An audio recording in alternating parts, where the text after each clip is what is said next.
आप देख रहे हैं दैनिक कड़क बिहार टाइम्स, निष्पक्ष और निर्भीक, आपको रखे सबसे आगे। तहव्वुर राणा की आखिरी कोशिश भी नाकाम, यूएस सुप्रीम कोर्ट ने दिया झटका। अब भारत आएगा मुंबई हमले का दोषी।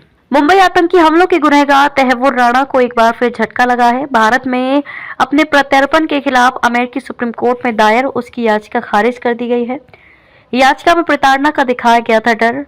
राणा ने इस याचिका में दावा किया था चूंकि वह पाकिस्तानी मूल का मुसलमान है, इसलिए उसे वहां प्रताड़ित किया जाएगा।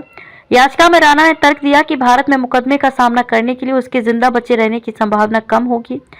इसके लिए राणा ने अपनी गंभीर बीमारियों सहित कई कारकों का हवाला दिया। उसकी याचिका में विशेष रूप से उल्लेख किया गया था कि यदि उसके प्रत्यर्पण पर रोक नहीं लगाई जाती है तो फिर कोई समीक्षा नहीं हो पाएगी। ये भी दलीलें नहीं आई काम। राणा ने याचिका के गुणदोष के आधार पर सभी अपीलों की समाप्ति सहित अपने प्रत्यर्पण और भारत के समक्ष आत्मसमर्पण पर रोक लगाने की मांग की थी। याचिका में राणा ने दलील दी थी कि भारत में उसका प्रत्यर्पण अमेरिकी कानून और यातना के संदर्भ में संयुक्त राष्ट्र का भी उल्लंघन है। याचिका में कहा गया था कि ये मानने के लिए पर्याप्त आधार है कि यदि उसे भारत प्रत्यर्पित किया जाता है तो याचिकाकर्ता पर प्रताड़ना का खतरा होगा। 26/11 हमले का मास्टरमाइंड। आपको बता दें कि 64 वर्षीय राणा पाकिस्तानी मूल का एक कनाडाई नागरिक है। वह वर्तमान में लॉस एंजलिस के एक डिटेंशन सेंटर में बंद है।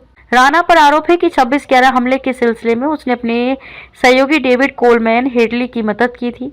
हेडली को दाऊद गिलानी के नाम से भी जाना जाता है। उसके पास अमेरिकी नागरिकता थी।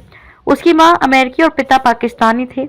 हेडली मुंबई हमलों के मुख्य साजिशकर्ताओं में से एक है। अमेरिकी अधिकारियों ने उसे अक्टूबर 2009 में गिरफ्तार किया था। ट्रंप ने भारत भेजने की कही थी बात। गौरतलब है कि राष्ट्रपति डोनाल्ड ट्रंप ने पिछले महीने घोषणा की थी कि उनके प्रशासन ने 26/11 हमलों में भूमिका के लिए भारतीय जांच एजेंसियों द्वारा वांछित बहुत दुष्ट राणा के प्रत्यर्पण को भारत में न्याय का सामना करने के लिए मंजूरी दी है। जनवरी में भी सुप्रीम कोर्ट ने राणा की समीक्षा याचिका को खारिज कर दिया था। इसके बाद ट्रंप की ओर से ये बयान आया था।